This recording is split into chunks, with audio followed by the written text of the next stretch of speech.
नमस्कार दोस्तों, स्वागत है एक और वीडियो में। साथियों, मैं काफ़ी टाइम से वीडियो डाल नहीं पा रहा हूँ, इसके लिए क्षमा, क्योंकि कुछ काम की व्यस्तता की वजह से मैं वीडियो नहीं बना पाया। दोस्तों, ये जो खेत आपको मैं गेहूँ का दिखा रहा हूँ, ये एचआई 8830 गेहूँ है। ये आप देखिए, आज इसकी लगभग 62-63 दिन की उम्र हो चुकी है। ये देख सकते हैं आप, इसकी ग्रोथ दिखा दूँ।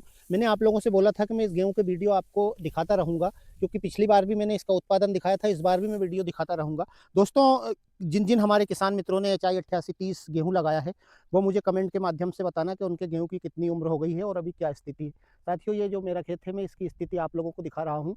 और दोस्तों, इस वीडियो में मैं आपको एक महत्वपूर्ण जानकारी दूँगा, तो आप कृपा करके वीडियो ज़रूर पूरा देखना और यदि नए हैं तो चैनल को सब्सक्राइब ज़रूर कर लेना साथियों, ताकि आपको गेहूँ का अच्छा उत्पादन मिल सके, क्योंकि जानकारी आपको अच्छी-अच्छी देता हूँ मैं इस चैनल पे।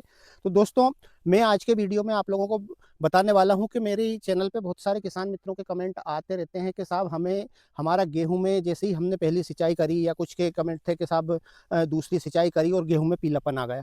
दोस्तों, पीलापन हमारे गेहूँ में क्यों आता है? 2-3 ऐसे कारण रहते हैं जिससे कि हमारा गेहूँ पीला होता है, बाकी तो कोई कारण नहीं है। नंबर 1 जल भराव के कारण होता है। अब जल भराव भी नहीं हुआ, फिर भी गेहूँ पीला हो गया, तो साथियों, जड़ वाले कीट के कारण से हो सकता है। वो भी नहीं है, फिर भी पीलापन है। दोस्तों, आपने इंसेक्टिसाइड दवा भी डाल दी है, उसके बाद भी गेहूँ में आपके में पीलापन है। तो फिर दोस्तों, उसका क्या कारण है? तो साथियों, मैं आपको बताने वाला हूँ इसमें कि हमारे बहुत सारे किसान मित्र जो बेसल डोज का उपयोग करते हैं, यानी कि बेसल डोज में हम जो-जो चीज़ें डालते हैं, यानी कि हमने डीएपी डाला, सिंगल सुपर फास्फेट डाला, पोटाश डाला और जिंक डाला। अधिकतर किसान साथी बेसल डोज में यही सब डालते हैं। दोस्तों, लेकिन हमसे कहीं न कहीं ऐसी गलती हो जाती है, या बाद में कुछ मेरे किसान साथी डीएपी ऊपर से डालते हैं, तो उसमें जिंक मिलाकर डालते हैं। साथियों, गलती अब हमसे कहाँ होती है? देखिए, हमें हमारे गेहूँ में अगर न्यूट्रिएंट्स की कमी है, यानी कि न्यूट्रिएंट्स की कमी क्यों आई? जब हमने पूरा भरपूर बेसल डोज डाला, डीएपी डाल दिया, सिंगल सुपर फास्फेट डाल दिया, एसएसपी जैसा कि मैंने आप लोगों को बताया था 3 बोरी प्रति एकड़ के हिसाब से। हमारे बहुत सारे किसान मित्रों ने 3 बोरी प्रति एकड़ के हिसाब से एसएसपी डाल दिया, फिर भी गेहूँ में पीलापन आया। और अधिकतर पहली सिंचाई के बाद आया, या कुछ किसान मित्रों के गेहूँ में दूसरी सिंचाई के बाद आया। तो वो पीलापन क्यों आया, जबकि आना नहीं था? जब हमने पूरे न्यूट्रिएंट्स की पूर्ति करी है, तो फिर भी हमारे गेहूँ में पीलापन क्यों आया? आप देख सकते हैं, इस खेत में आपको कहीं भी पीलापन नज़र नहीं आएगा। और आप इसकी ग्रोथ देखिए दोस्तों, कितनी शानदार ग्रोथ है। ये देख सकते हैं आप, बिल्कुल 9 इंच के गाले से सिंगल बोनी करी हुई है। और जैसा कि मैंने आप लोगों को बताया था कि मैं हमेशा सिंगल बोनी करता हूँ। तो दोस्तों, अधिकतर होता क्या है कि हमें कभी-कभी क्या होता है, जानकारी के अभाव में हम कुछ चीज़ें ऐसी डाल देते हैं जिसकी वजह से हम जो न्यूट्रिएंट्स या जो उर्वरक हमारे गेहूँ की फसल में डालते हैं, उसका लाभ नहीं मिल पाता है। साथियों, आपने देखा होगा कि बहुत सारे कृषि वैज्ञानिक भी बताते रहते हैं, और आप गूगल भी करके देख सकते हैं कि जब हम बेसल डोज डालते हैं, उस टाइम पे हमने 1 बोरी प्रति एकड़ के हिसाब से डीएपी डाला, 3 बैग प्रति एकड़ के हिसाब से एसएसपी डाला। साथियों, आप डीएपी में जो है 40% सॉरी, डीएपी में फास्फोरस की मात्रा है और 18% नाइट्रोजन है। दोस्तों, जब हम फास्फोरस के साथ जिंक मिलाकर डालते हैं, बहुत सारे किसान साथी जिंक को अधिक महत्व देते हैं, लेकिन हमें हमेशा इस चीज़ का ध्यान रखना चाहिए कि हम जब भी फास्फोरस के साथ जिंक को मिलाते हैं, या सिंगल सुपर फास्फेट के साथ जिंक को मिलाते हैं, तो दोस्तों, हमारा ना हमें सिंगल सुपर फास्फेट का रिजल्ट मिला, ना हमें डीएपी का रिजल्ट मिला। यही कारण सबसे बड़ा मैं मानता हूँ कि जब हम जिंक को फास्फोरस के साथ मिलाते हैं, तो साथियों, एक केमिकल रिएक्शन होता है। कोई भी नहीं बताता है कि आप जिंक को डीएपी में, यानी कि फास्फोरस वाले जितने भी खाद है, फास्फोरिक खाद जो भी रहते हैं, उसमें यदि आप जिंक को मिलाकर डालते हैं, तो दोस्तों, आपको आपने जो डीएपी डाला या आपने जो सिंगल सुपर फास्फेट डाला आपके गेहूँ में, तो आपको उसका रिजल्ट मिला ही नहीं।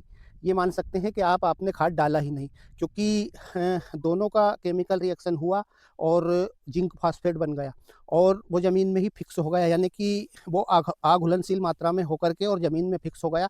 अब आपको, जब आपने खाद डाला, तो आपको उसका रिजल्ट मिला ही नहीं।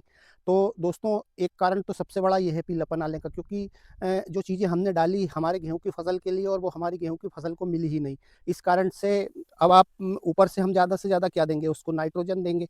लेकिन नाइट्रोजन थोड़ी बहुत दिन के लिए थोड़ा बहुत हरापन ला देगी और थोड़ी बर्बाद कर देगी। लेकिन फिर भी गेहूँ में जब हम सिंचाई लगाएँगे, तो उसके बाद साथियों, निश्चित रूप से जब उसमें फास्फोरस की मात्रा नहीं होगी, तो पीलापन आएगा ही आएगा हमारे गेहूँ की फसल में। इसलिए मैं किसान मित्रों से, मैंने बहुत सारे मेरे वीडियो में के माध्यम से बताया भी है कि हमें जिंक डालना तो है, जिंक का फ़ायदा भी है, लेकिन जिंक को हमें किस प्रकार से डालना है। तो अब आपको जिंक को डालते समय हमेशा ध्यान रखना है कि जैसे आप बेसल डोज में सिंगल सुपर फास्फेट डाल रहे हैं या डीएपी डाल रहे हैं, तो फिर आप उस टाइम पे जिंक नहीं डालें, क्योंकि उस टाइम पे जिंक डालेंगे तो हमें हमारे दोनों तीनों खाद का रिजल्ट बिल्कुल भी नहीं मिलेगा। इसलिए आपको अब आप लोगों के मन में एक सवाल उठ रहा होगा कि साहब हम जब बेसल डोज में जिंक डाल नहीं सकते, तो फिर हम जिंक को डालें तो डालें कैसे?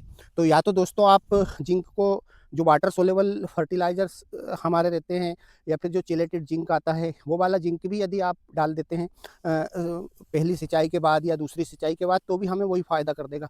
या फिर आपको यदि जिंक डालना ही है तो आप उसको अलग से डालें, अन्यथा नहीं डालें तो अच्छा रहेगा। अब ये देख सकते हैं आप, मैंने अभी तक भी मित्रों, आप यकीन मानिए कि मैंने अभी इस गेहूँ में एक भी स्प्रे नहीं करा है किसी भी चीज़ का। ये देख सकते हैं आप, इसको कितना हरापन है इसमें, और इसके पत्ते भी कितने स्वस्थ हैं। अभी ये गेहूँ, जबकि इसकी उम्र इतनी ज़्यादा है नहीं, लेकिन उसके बाद भी अभी आप इसकी ग्रोथ, और अभी इसमें 62-63 दिन का जो भी हुआ है, ये इसमें अभी बालियाँ निकलने की कंडीशन नहीं आई, यानी कि ये गबोट की स्थिति में है। और जैसा कि साथियों मैंने बताया था आप लोगों को कि मैं जब भी स्प्रे करूँगा, जिस जिस भी चीज़ का स्प्रे करूँगा, उस टाइम पे आपको ज़रूर बताऊँगा। मेरा वीडियो स्प्रे का इसी कारण से नहीं आया दोस्तों कि मैंने अभी स्प्रे किया ही नहीं है, क्योंकि हमें जब भी उस जिस टाइम पे करना चाहिए, जब हमें कुछ लगे गेहूँ में हमारा, या तो कमज़ोर दिखे, या उसमें पीलापन दिखे, या उसकी ग्रोथ कम दिखे, या फिर हमें इल्लियों का प्रकोप दिखे, उस टाइम पे हमें स्प्रे करना चाहिए। लेकिन अब जो है इसमें अब एक स्प्रे तो करना ही करना है, क्योंकि ये अब गबोट की स्थिति में है। तो इसमें मित्रों मैं 05234 का स्प्रे करूँगा, प्लस उसमें बोरोन डालूँगा। उसके बाद में फिर हम एक और स्प्रे करेंगे इसमें, वो भी मैं आपको वीडियो के माध्यम से बता दूंगा। और अभी जो स्प्रे इसमें मैं करने वाला हूँ, उस स्प्रे का भी वीडियो मैं आपको बताऊंगा पूरा बना करके। तो साथियों, आप हमेशा ध्यान रखिएगा इस चीज़ का जो मैंने आपको इस वीडियो में बताया है, तो आपके गेहूं की फसल का भी रिजल्ट यही रहेगा। गलती अगर हमसे इस बार हुई है तो अगली बार से ना हो। जिंक हमें हमेशा अलग से ही डालना है किसी भी तरीके से, या तो आप चिलेटेड जिंक स्प्रे के माध्यम से डालें, या फिर पहली सिंचाई जिस टाइम पे आप लगा रहे हैं उस टाइम पे यूरिया में मिला करके जिंक डाल सकते हैं, कोई दिक्कत नहीं है। और जो मेरे किसान साथी पहली सिंचाई में नहीं डाल पाए थे, वो दूसरी सिंचाई में भी जिंक डाल सकते हैं।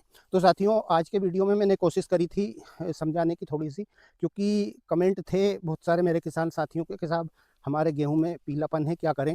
इसलिए मैंने सोचा कि एक वीडियो के माध्यम से बता दूं मेरे किसान साथियों को। तो दोस्तों, बहुत जल्द एक और वीडियो आएगा। अब वीडियो लगातार डालूंगा मैं, ताकि यहाँ से हम हमारे गेहूं से अच्छा उत्पादन ले सकें। तो साथियों, ये थी एक छोटी सी जानकारी। मिलता हूँ बहुत जल्द एक और वीडियो में, तब तक के लिए जय जवान जय किसान, धन्यवाद।